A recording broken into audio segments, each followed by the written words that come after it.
Hello दोस्तों, राधे राधे। ज्योति माइथोफैक्ट्स channel में आपका स्वागत है।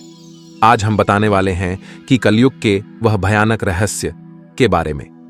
कलयुग के 5 ऐसे सत्य जिन्हें भगवान श्री कृष्ण ने कलयुग आने से पहले ही बता दिए थे।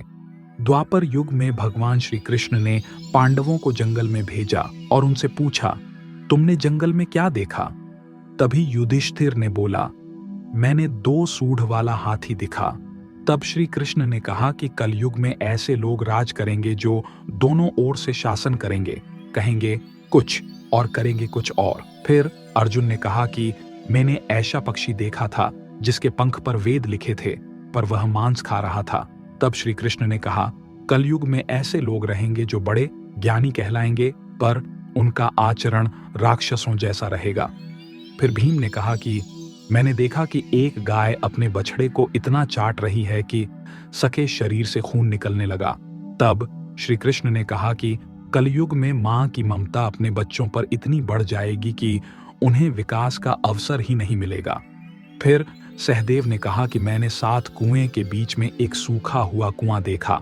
इस पर श्री कृष्ण कहते हैं कि कलयुग में लोग फालतू की चीजों में अपना धन बर्बाद करेंगे, पर वह देखेंगे तक नहीं कि उनके पड़ोस में कोई भूखा मर रहा है।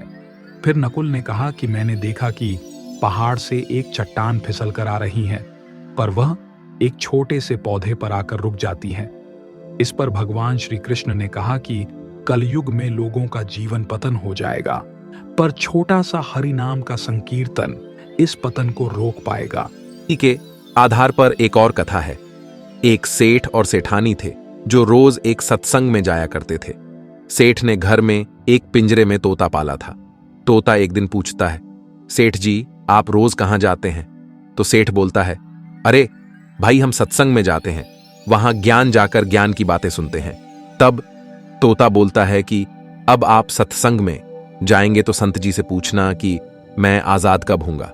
फिर सत्संग खत्म होने के बाद सेठ संत से पूछता है कि जी महाराज हमारे घर में एक तोता है, उसने पूछा है कि वह आजाद कब होगा। संत यह सुनते ही बेहोश हो जाते हैं। सेठ संत की हालत देख चुपचाप वहां से निकल जाते हैं। घर जाकर तोता सेठ से पूछता है कि संत जी ने क्या कहा। सेठ जी कहते हैं कि तेरी किस्मत ही खराब है, तेरी आजादी के पूछते ही वह बेहोश हो गए। फिर तोता बोलता है, कोई बात नहीं सेठ जी, मैं सब समझ गया। दूसरे दिन सेठ फिर सत्संग में जाने लगते हैं। तब तोता जानबूझकर पिंजरे में बेहोश होने का नाटक करता है। सेठ उसे मरा हुआ समझकर पिंजरे से निकलते हैं तो वह उड़ जाता है। फिर सेठ सत्संग में जाता है।